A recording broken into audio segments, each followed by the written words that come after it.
humanidade sofre por tanto desamor, pela fome, pelas guerras, os tóxicos alimentando a violência em nossa cidade. Esta emissora traz até você momentos de amor, paz e alegria, através de um programa feito com carinho para o seu coração.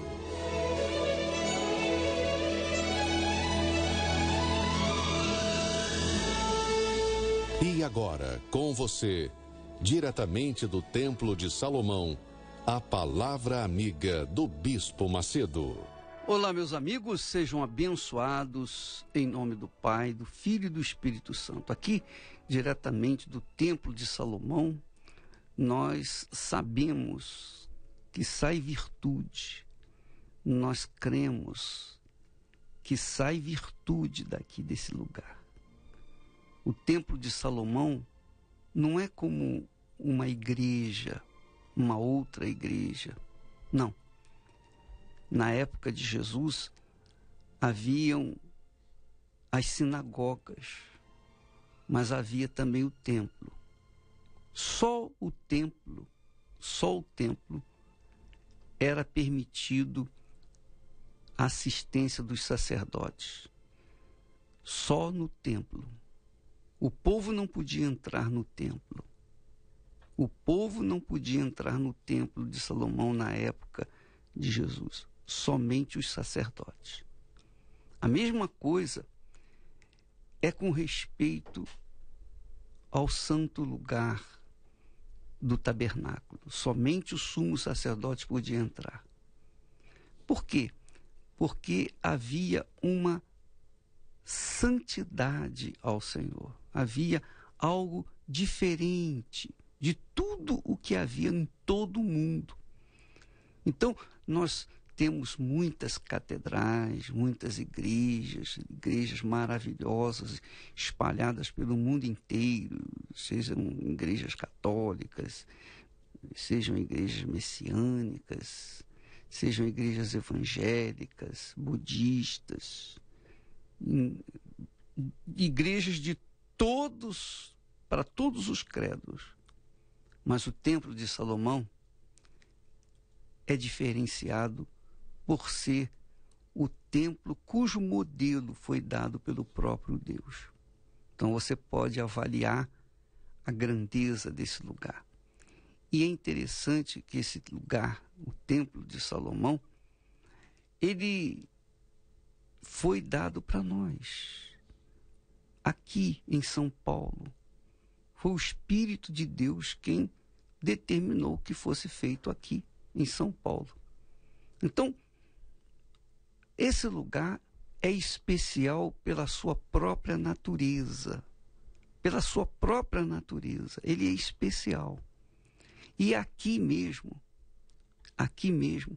nós temos convidado as pessoas, muitas pessoas estão chegando, e agora, inclusive, as pessoas que querem visitar o templo, quiserem ter uma experiência com Deus, elas não precisam pegar credenciais nas igrejas universal. Elas podem pegar credencial aqui mesmo no templo. Então, quando você sair de casa, você já pode pegar a credencial aqui no templo e entrar, para que você possa ter a experiência nesse lugar. E o que tem acontecido, que nós temos sabido, é que há pessoas que têm fé, que vêm com uma fé tão à flor da pele, que ao adentrar no salão do templo, elas já são curadas. São curadas automaticamente, sem interferência de ninguém. Não há, às vezes a pessoa não recebe a oração de ninguém. Somente ela entrar no templo, ela já está sendo curada, já está sendo liberta. E muitas pessoas, mas muitas mesmo, têm recebido a presença de Deus, têm sido tocadas por Deus. Vidas têm sido transformadas. Portanto, este lugar é especial pela sua própria natureza, pela sua própria, o seu próprio poder, já que foi uma construção feita sob a direção do Espírito de Deus. Agora, eu queria chamar a sua atenção, amiga e amigo, para este sábado agora. Neste sábado, às 3 horas da madrugada, 3 horas da madrugada de sábado, nós teremos aqui uma vigília. A vigília para os sedentos, a vigília para os famintos que estão buscando uma razão para viver, porque o Espírito Santo, o Espírito de Deus, é o único capaz de nos dar razão para viver. O Espírito de Deus é o único capaz de nos revelar, nos apresentar Jesus. Você sabe que quando a pessoa tem uma experiência com o Senhor Jesus, a exemplo do que nós tivemos, foi o Espírito Santo quem fez isso. Ele não foi anjo, nem arcanjo, nem querubim, nem serafim. Foi o próprio Deus quem nos revelou Jesus. Há uma mudança dentro dela tão grande que as pessoas ao redor, elas reparam. Elas podem não dar o braço a torcer. Você tem familiares, você tem pessoas que de repente criticam a sua fé.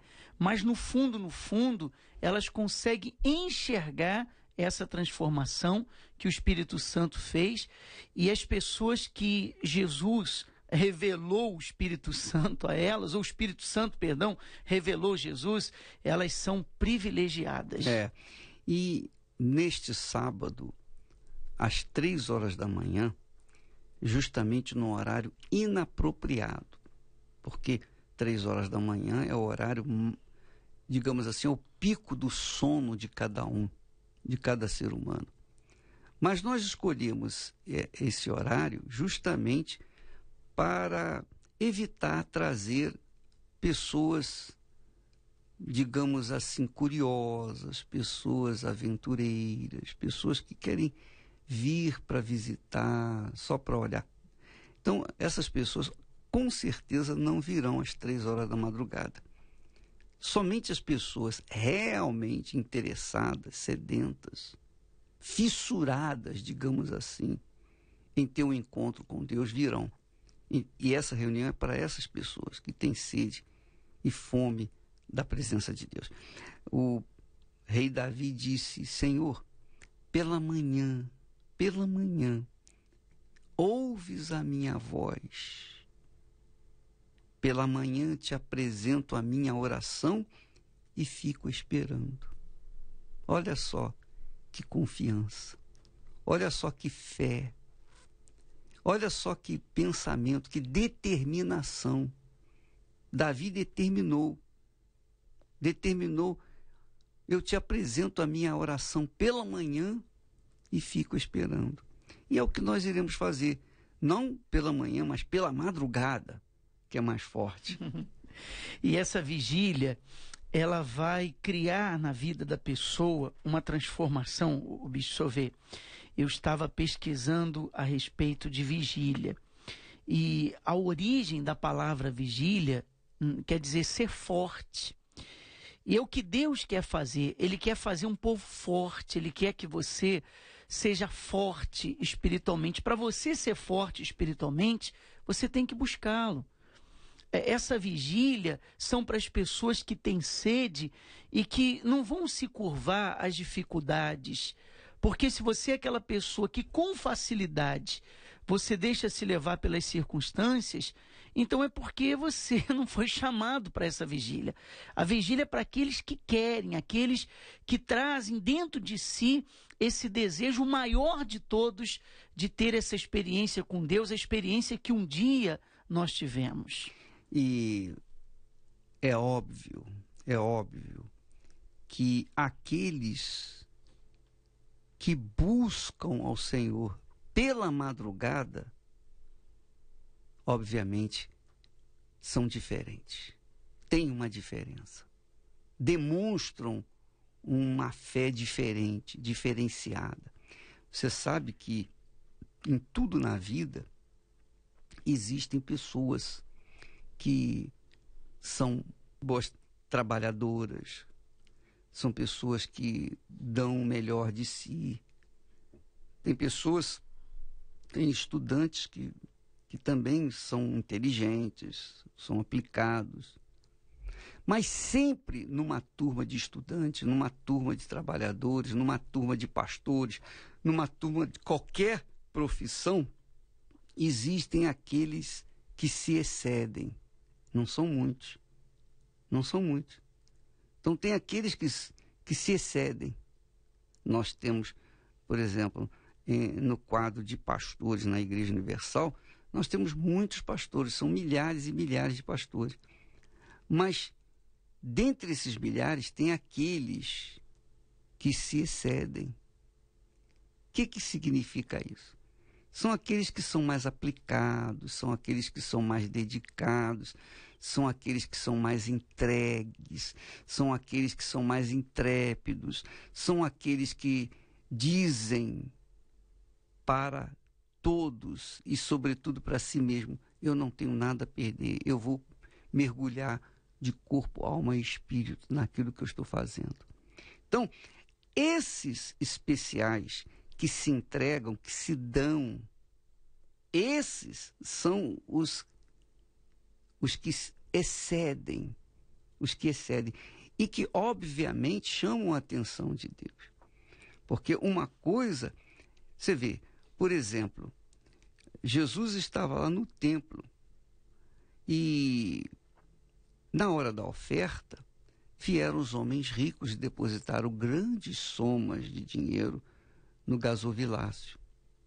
E veio uma viúva pobre e depositou 2 moedas. Então Jesus não falou nada com ninguém, apenas chamou os seus discípulos e lhes ensinou, dizendo: olha, você está vendo? Aqueles homens ricos depositaram grandes somas. Jesus estava vendo e avaliando a oferta de cada um, com certeza, porque ele chegou a essa conclusão porque ele estava avaliando. Viu, eles deram grandes somas de dinheiro. Mas essa viúva, ela deu 2 moedas, mas da sua pobreza, do que ela tinha.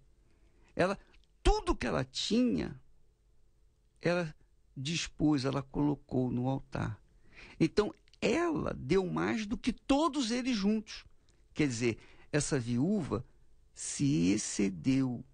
Essa viúva se excedia, digamos assim, aos demais, a todas as demais pessoas que ali estavam. E Deus está buscando pessoas assim, né, bispo? Que se excede, pessoas que se entregam para que ele possa fazer a diferença. Isso. Porque se não houver essa força, essa entrega, essa disposição, então a glória de Deus não se manifesta de forma total. É como, por exemplo, diz o texto sagrado, né? Que os olhos de Deus passam por toda a terra para mostrar-se forte para com aqueles cujo coração é totalmente dele. Quer dizer, aqueles cujo coração é como sem reserva, sem reserva. Então, você que está me ouvindo nesse momento deve estar avaliando as minhas palavras, pesando direitinho, e se você ler a Bíblia, você vai conferir isso aí. Então, esta sexta-feira, 3 horas da manhã, aliás, sexta não, sábado, a vigília de sexta para sábado, que é sábado, às 3 horas da manhã. Então, essa vigília é para as pessoas que querem se exceder, que querem mais. Mas porque elas querem mais, elas estão dispostas a dar mais, a darem tudo de si, sem nenhuma reserva. Então, quando a pessoa faz isso, obrigatoriamente, eu repito, Deus tem que abençoar de forma também excessiva. O problema é a pessoa achar que ela já fez muito para Deus. Ela achar que ela já fez demais da conta. E aí faz com que ela se limite. E quanto mais você der, mais você vai receber. É aquela velha história, a pessoa ela pede muito, mas dá a ele pouco. E quando você tem esse tipo de pensamento, que você já fez muito, já fez demais para Deus, você nada mais, nada menos está limitando o que ele tem para lhe dar de maior. E é importante você, minha amiga, meu amigo, observar que quando nós estamos falando assim, dar, se entregar totalmente, nós não estamos nos referindo à oferta, simplesmente.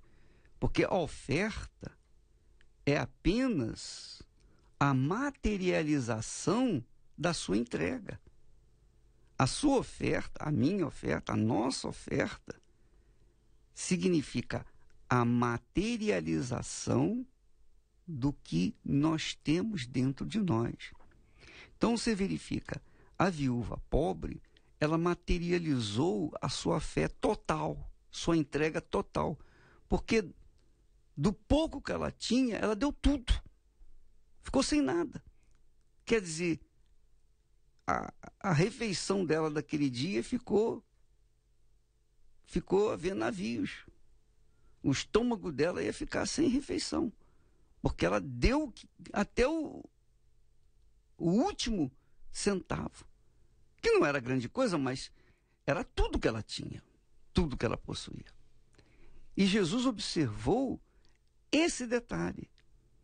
Não é a oferta, não é o dinheiro, não é o valor monetário, não é a doação que faz a diferença, mas o que há por trás dessa oferta, dessa doação. É o que há por trás. Por exemplo, quando você se casou, você amava a sua esposa ou o seu marido, quando vocês eram noivos e subiram no altar, vocês fizeram juras de amor. Vocês fizeram juras de amor. E nessas juras de amor, acompanhando essas juras de amor, houve aquela entrega. Um se entregou para o outro. Um se casou com o outro. Um renunciou à vida de solteiro pelo outro. Então houve uma entrega, houve uma doação. A prova daquele amor que estava sentindo um pelo outro ficou comprovada nessa abnegação da vida de solteiro, da vida de liberdade, por uma vida em conjunto. Então, o rapaz tinha muitas mulheres, tinha uma vida fácil, uma vida regalada, uma vida, enfim, totalmente de liberdade. Mas por conta do sentimento de amor para com aquela determinada noiva, então ele falou, não, eu quero me casar com você. Eu quero me comprometer só com você. Eu só quero você, mas não quero mais nenhuma outra. Eu quero ficar só com você. Quer dizer, ele abdicou das demais para ficar só com ela. E ela, obviamente, da mesma forma. Então, quando há essa entrega total, que é o casamento é isso, entrega total. Então, o que envolve isso? Envolve doação. Envolve oferta da própria pessoa. A pessoa é a própria oferta para outra pessoa. E você, minha amiga, meu amigo, pode fazer uma analogia do relacionamento entre você e Deus. Quando é que uma pessoa recebe o Espírito Santo? Quando ela se entrega também 100%. Se ela não se entrega 100%, ela também não recebe 100% de Deus. Ela não vai receber, obviamente. Então, o Espírito de Deus desce sobre aqueles que disponibilizam toda a sua vida, que se entregam corpo, alma e espírito, que assumem a fé, que pagam o preço por aquela fé, por aquele amor. E então a pessoa doa tudo. E aí a pessoa passa a ser diferente para com as outras pessoas também. Por exemplo, se eu creio em Deus, se eu entrego a minha vida 100% a Deus, então eu não posso desprezar você, eu não posso ficar olhando só para o meu umbigo. Eu deixo de ser egoísta, eu passo a pensar nas demais pessoas. Então, se uma pessoa me fere, eu posso até ficar triste, chateado, aborrecido, até irado. Mas eu não vou ficar com mágoa dessa pessoa. Por quê? Porque o meu coração não mais me pertence. Ele é um coração novo, é um coração de Deus. Quer dizer, eu já entreguei o meu coração para o Senhor. Então, é óbvio que o meu comportamento em relação a Deus será estendido em relação aos meus semelhantes. Então, eu vou perdoar, eu vou considerar, eu vou querer o melhor para o meu semelhante. Por quê? Porque a presença de Deus está em mim. Porque Deus quer isso para todos nós. Ele quer o melhor para todo ser humano. Então, se eu tenho o Espírito dele, é óbvio, se eu me entrego 100% para ele, é óbvio que eu vou agir para com as pessoas como se fosse Deus. Eu vou olhar para as pessoas como se fosse o olhar de Deus. Então eu vou olhar com misericórdia, com compaixão. Então eu vou procurar me dar mais em favor das outras pessoas. Esse é o trabalho, esse é o espírito da Igreja Universal do Reino de Deus. Então as pessoas têm que ver que o dar é o segredo. Se você der de si em favor das pessoas que você convive, se você se entregar no sentido de ajudar o seu semelhante, de olhar o seu semelhante com bons olhos, se você olhar para o seu semelhante com compaixão, é óbvio que Deus está agindo em você. Mas ele também só pode agir em você se você realmente se entregou para ele, 100%. Então, Deus se mostra forte na vida daqueles que se entregam corpo, alma e espírito para ele. Não apenas a sua alma, não apenas o seu espírito, não apenas o seu corpo, mas 100%. É isso que acontece. Eu não sei se você, minha amiga, meu amigo, entendeu esse espírito. Para você receber tudo de Deus, você tem que se esvaziar de si, você tem que se entregar. Por exemplo, eu tenho aqui essa garrafa d'água, né?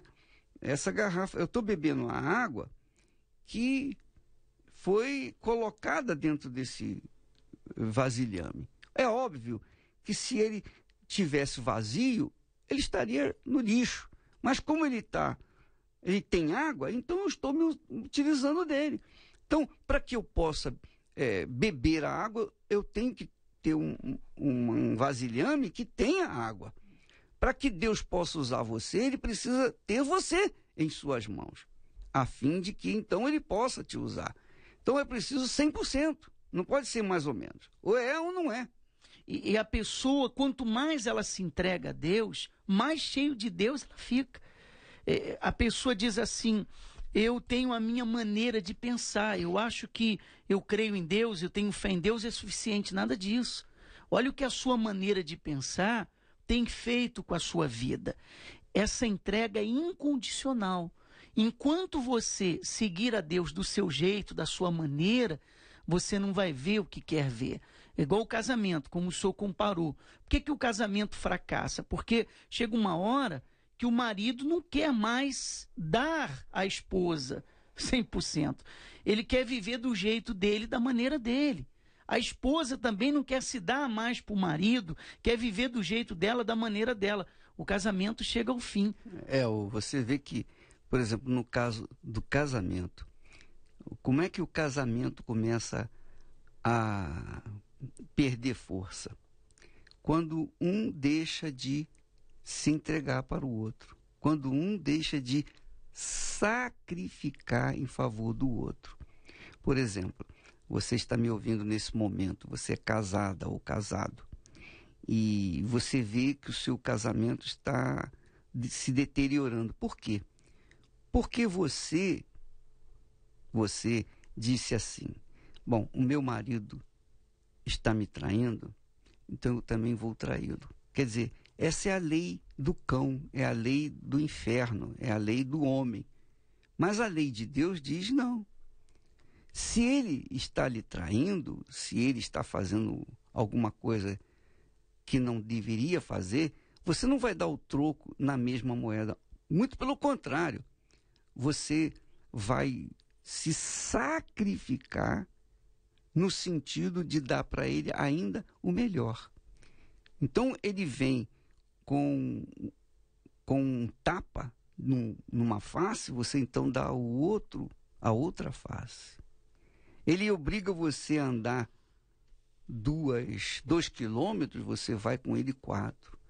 Quer dizer, você faz justamente o oposto que ele está fazendo com você. O que vai acontecer? O Espírito Santo vai mostrar para ele, está vendo? Como você é injusto. Olha só a esposa sua.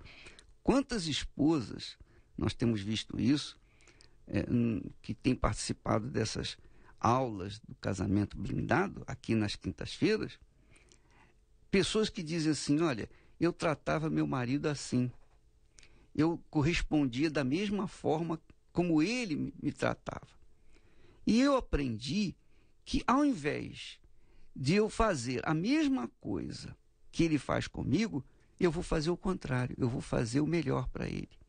Então, se ele me traz, se ele chega tarde, e eu sei que ele está nas noitadas com outras mulheres e amigos, etc., então eu vou fazer o seguinte: quando ele chegar, eu vou colocar o pijama dele lavadinho, passadinho, eu vou deixar tudo arrumadinho. Quando ele chegar, ainda que ele chegue à tarde da noite, eu vou esperá-lo para colocar o jantar para ele. Eu vou fazer justamente o oposto que ele faz comigo. Você sabe que o sujeito ficou sem graça, o sujeito ficou com vergonha, o sujeito caiu em si e acabou até pedindo perdão à mulher, acabou se convertendo, acabou o quê? Sendo um excelente marido. E aí entra a importância do Espírito Santo, porque uma mulher sozinha, se ela não vai conseguir, ela pode até tentar, mas ela tem aquele sentimento, não, eu vou pagar com a mesma moeda, aquele sentimento de vingança. E o Espírito Santo faz justamente o que o senhor falou. O Espírito Santo faz a pessoa ceder, e quando ela cede, faz a outra enxergar. Não tenho dúvida a respeito disso. Então, minha amiga, meu amigo, é óbvio que uma pessoa que queira receber a plenitude do Espírito Santo, ela tem que se esforçar, ela tem que dar o melhor de si, ela tem que mostrar que quer. E 3 horas da madrugada, uma reunião de 3 horas, às 3 horas da madrugada, é muito forte, né? Vai abrir mão, as pessoas que vierem neste sábado às 3 da madrugada, elas vão abrir mão, obviamente, da melhor hora de sono. Mas elas fazem isso por um objetivo, elas estão sacrificando por uma questão de fé. Fé, elas creem naquilo. Então, por isso, elas serão beneficiadas, porque é dando que se recebe. E da maneira como nós damos, nós vamos receber. É como Jesus falou: da maneira como nós medimos, nós seremos medidos. Da maneira como nós damos, nós vamos receber. Essa é a lei de Deus. E a vigília que vai estar acontecendo neste sábado, você vai estar colocando em depósito a oração. Nós vamos estar buscando a Deus. A madrugada que você estará diante dele, você vai estar se sustentando espiritualmente, se fortalecendo espiritualmente, para quando vier qualquer situação, você tem suporte. Nós vamos estar vigiando e orando. Jesus recomendou fazer isso. E diga-se de passagem, quem é que pode garantir que Jesus não volta nessa madrugada? Quem pode garantir que sim, quem pode garantir que não? Então, nós vamos estar fazendo o que Jesus recomendou, em vigília, vigiando e orando. Aqui no Templo de Salomão, somente aqui no Templo de Salomão, às 3 da madrugada, neste sábado. Há um doce Espírito aqui.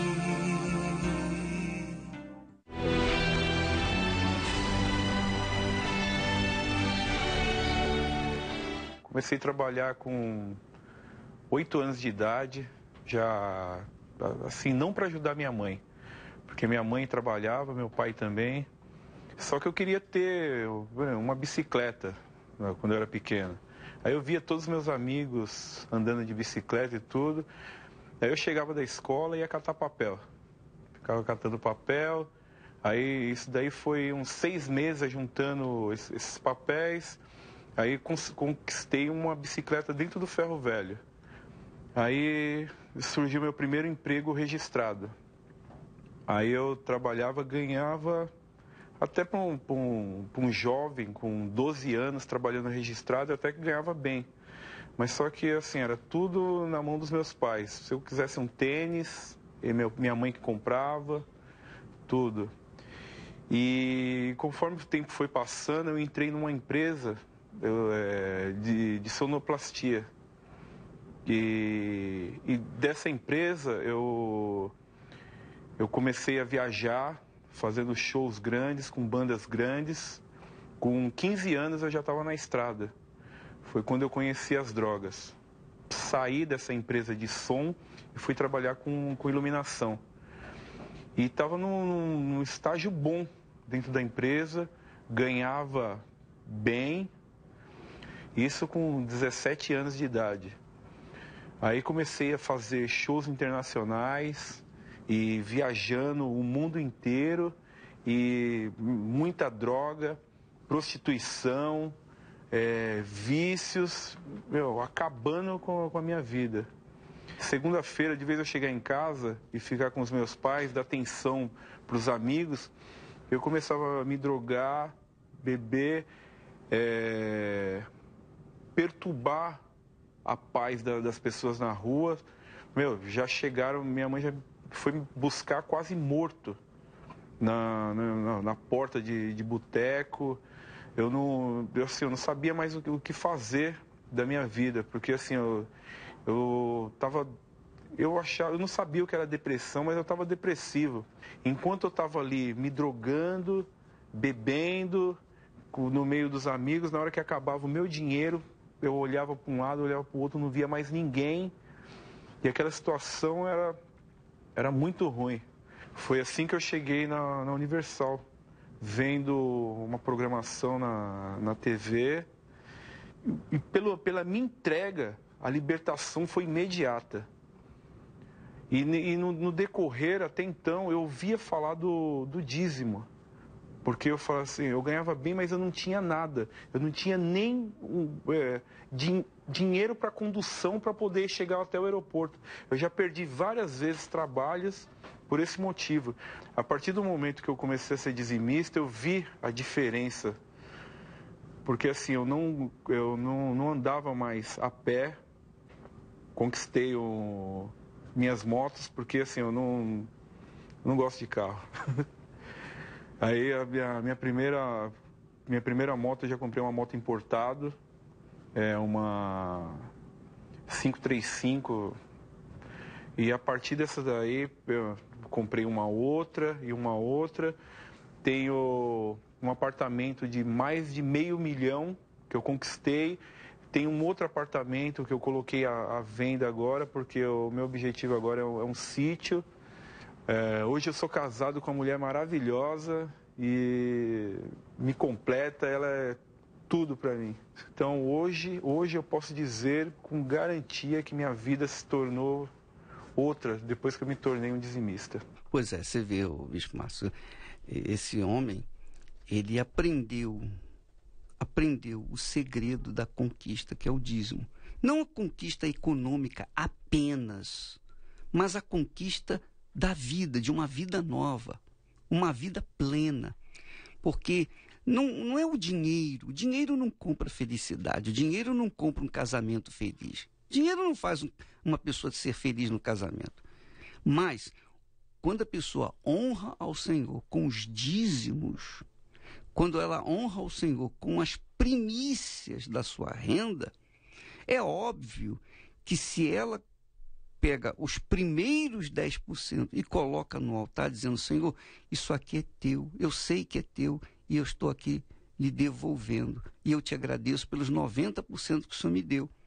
Então, é óbvio que Deus vai honrá-la também com os 90%. Os 90% vão valer mais do que 100% que ela tinha antes. Então, é claro que ele foi abençoado na família, na saúde, em todos os aspectos. Por quê? Porque ele primeiro honrou a Deus. O dízimo é exatamente isso. Você honra ao Senhor, você está honrando, você está considerando-o como Senhor da sua vida. Quando a pessoa é dizimista, ela está dizendo para Deus: eu sou teu servo. Tu és o dono da minha vida. Tudo que é meu, na realidade não é meu, é teu. O Senhor que tem me dado, que tem me emprestado, e eu estou aqui devolvendo aquilo que é teu. E essa consideração que ele teve foi a consideração que ele recebeu. As bênçãos que ele alcançou foi porque ele mostrou essa reverência em separar a 10ª de Deus. Para esse mundo, o dizimista, nós que somos dizimistas, nós somos um bando de ignorantes, porque as pessoas dizem assim: tem que pagar o imposto, tem que pagar isso, tem que pagar aquilo, ainda tem que dar 10% lá na igreja. Não é assim. Primeiro tem que dar os 10% para depois pagar o imposto, depois pagar as compromissos. nós vamos mais adiante. Mas o dizimista, ele é um aliado de Deus. E por isso que Deus abençoa tudo que o dizimista fiel ele faz. E isso que é muito bacana. E um exemplo legal a respeito dessa consideração é o bolo de aniversário. Quando nós fazemos uma festa de aniversário, o primeiro pedaço de bolo nós damos à pessoa mais importante que está ali presente. Não é assim? Sem interesse nenhum, você dá porque você considera aquela pessoa. Então, a primeira coisa que se faz é separar o que pertence a Deus quando tem Ele acima de tudo em primeiro lugar.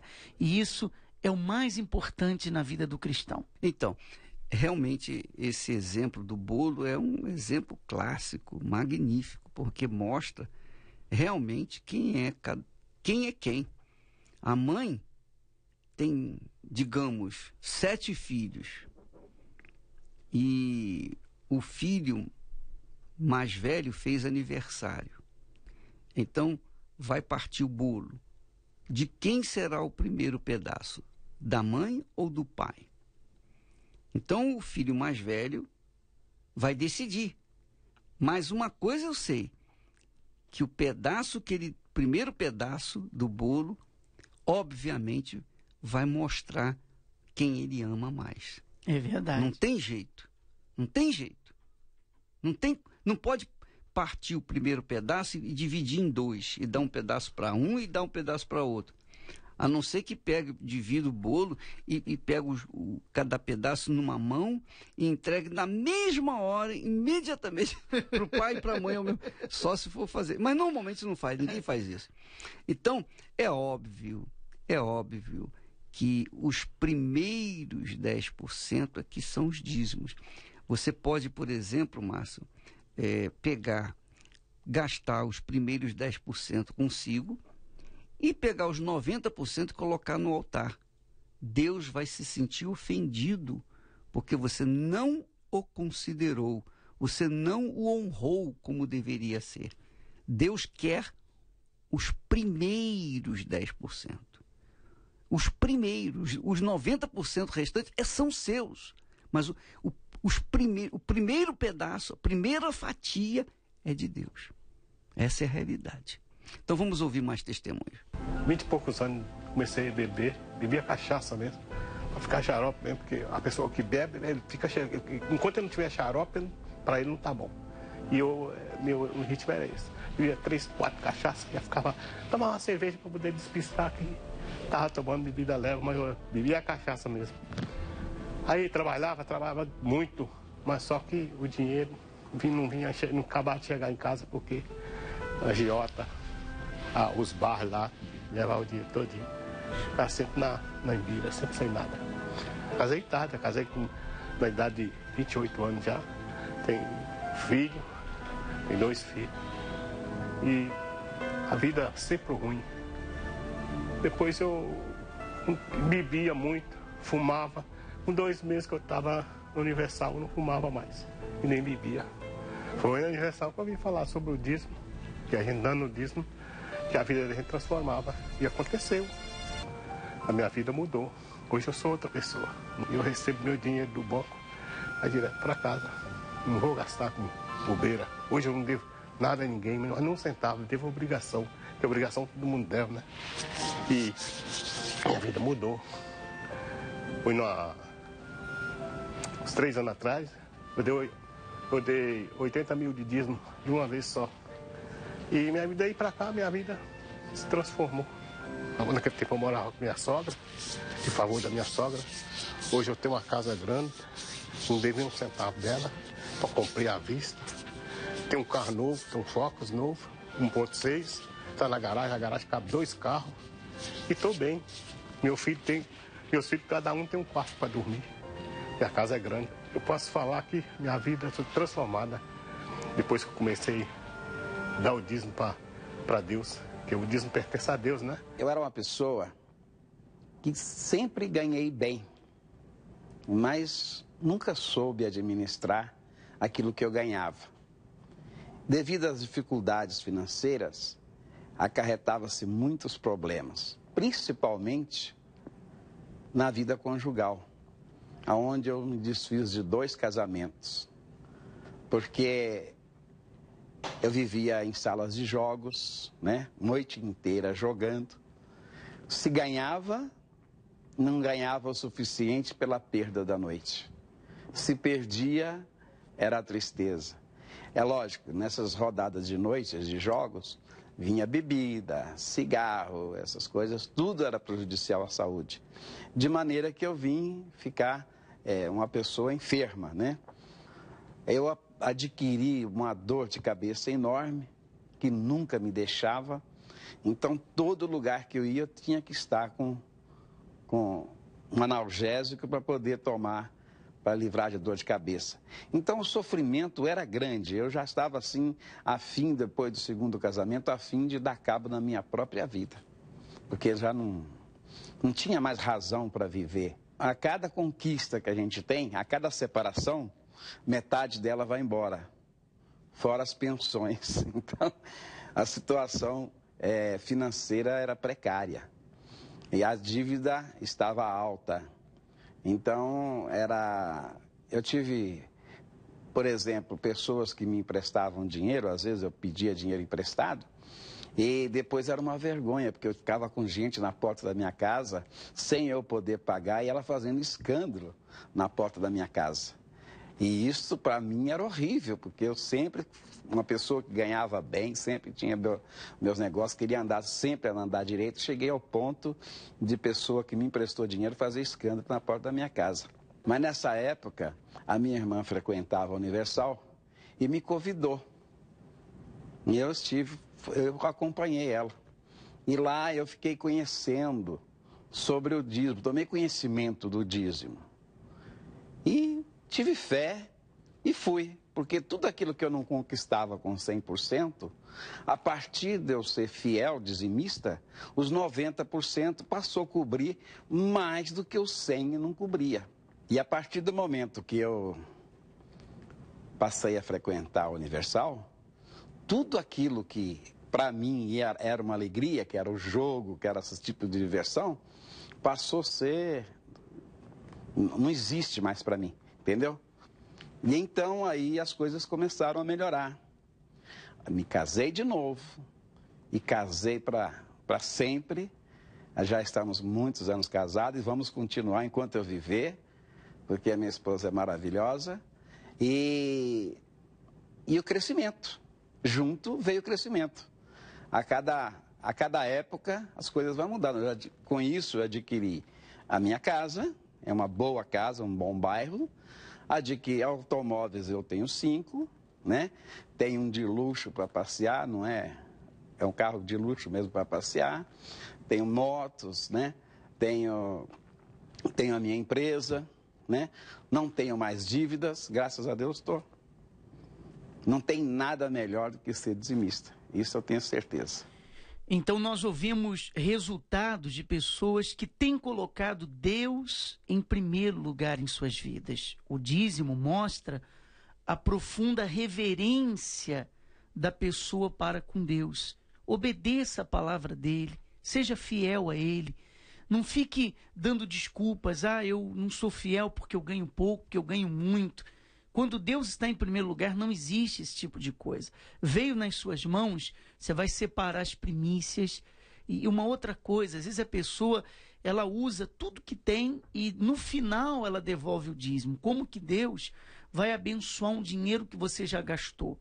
Então a primeira coisa que nós devemos fazer é separar a 10ª, devolver a Deus em consideração, em reverência, e você vai ver o resultado como nós acabamos de ouvir. Mas não podendo esquecer que dízimo são as primícias. Senão não é dízimo. Essa é a realidade. Dízimo são os primeiros 10%, não o segundo. Então, se você gasta os primeiros 10% consigo mesma e depois leva 10% para a casa de Deus, você pode levar até 90%. Não vai ser dízimo e você estará ofendendo a Deus. Você não estará honrando ao Altíssimo.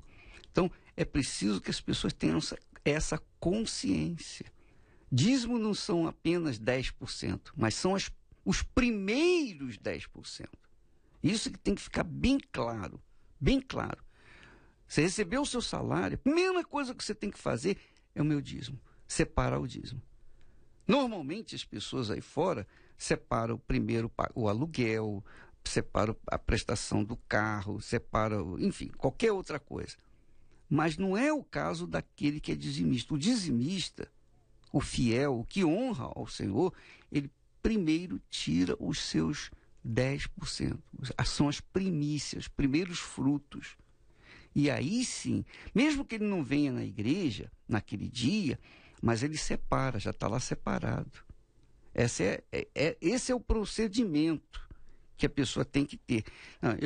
Eu hoje não vou na igreja, eu recebi o meu salário hoje, mas não fui na igreja, não vou na igreja, então eu vou deixá-lo separado. Então ela tira a parte e coloca num lugar reservado para que não seja tocado. E aí, quando ela vier na igreja, ela vem e coloca lá o seu dízimo. E aí ela pode continuar pagando seus compromissos. Então, por exemplo, ela recebeu hoje é dia 1º, ela recebeu o seu salário hoje. Ela recebeu R$1.000. Então, o que ela tem que fazer? Ela separa os R$100. Esses R$100 ela coloca dentro da Bíblia, coloca em algum lugar reservado. Aí, os 90%, ela não veio na igreja, mas aquele dinheiro já está no altar. Já dizimou. Já dizimou. Só falta colocá-lo. No altar. Mas que já dizimou, não tenho dúvida. E aí ela faz os seus pagamentos, etc, etc. Por que esse procedimento? Para que ela mostre para Deus, para o Senhor, para o Altíssimo. Ela mostra, não para Deus, porque Deus já conhece, mas para o diabo. Ela mostra para o devorador. Olha, está aqui, presta atenção. Eu honro o meu Senhor. A minha vida, esse dinheiro que eu recebi, foi o meu Senhor que me deu através do meu trabalho, lógico. Mas Ele me deu força para trabalhar, Ele me deu o ar para respirar, Ele me deu as condições para trabalhar. E Ele, então, é digno de toda a honra. Então, eu vou separar o meu dízimo, as primícias da minha renda e vou amanhã ou depois da manhã, ou o dia que eu puder, eu vou levar. Mas já está separado. Já está separado. Primeiro pagamento é o dízimo. E assim que você for à igreja, você se apresenta no altar e é abençoado. E eu quero fortalecer a vigília, porque sábado agora, dia 6, de sexta para sábado, às 3 horas da madrugada, nós teremos a vigília aqui no templo, a primeira vigília no Templo de Salomão. Você diz assim, o ônibus para meia-noite, como que eu faço? Se a vigília é às 3 horas da manhã. Você pode vir no último ônibus, seja ele meia-noite, 11 da noite, 10 da noite, não importa. Nós reservamos o salão da igreja aqui do Brás, Celso Garcia 499. Você vai aguardar lá, por volta de 1 da manhã nós estaremos abrindo a porta do templo, e aí você vem do Brás já preparado, você vem para participar da vigília. Já preparamos ali o cafezinho, o chocolate, o bolo, você vai ficar à vontade com a sua família, e em seguida, por volta de 1 da manhã, nós estaremos abrindo o templo e você vem para essa vigília que vai marcar, eu tenho certeza, na sua vida. É muito forte. Primeira vigília do templo, neste sábado, às 3 da madrugada. Quer dizer, você não vai chegar às 3 horas, porque se você chegar às 3 horas, você vai encontrar a porta fechada. Você vai ter que chegar bem antes, porque nós vamos lhe dar a credencial aqui no templo, para você poder entrar e participar dessa vigília maravilhosa.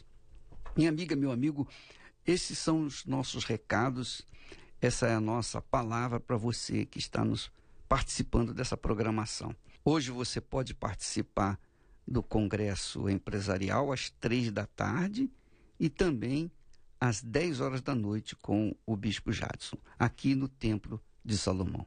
Você sabe que congresso do sucesso, para o sucesso, só na Igreja Universal do Reino de Deus. E que tem levado muitas pessoas ao sucesso e vai levar você ao sucesso também. Você vai ter a sua visão aberta quanto à grandeza de Deus, que é uma promessa de Deus colocar por cabeça e fazer que você seja uma pessoa próspera. Congresso acontecendo às 3 da tarde e às 10 da noite, nesta segunda-feira, aqui no Templo de Salomão, na Celso Garcia, no número 605.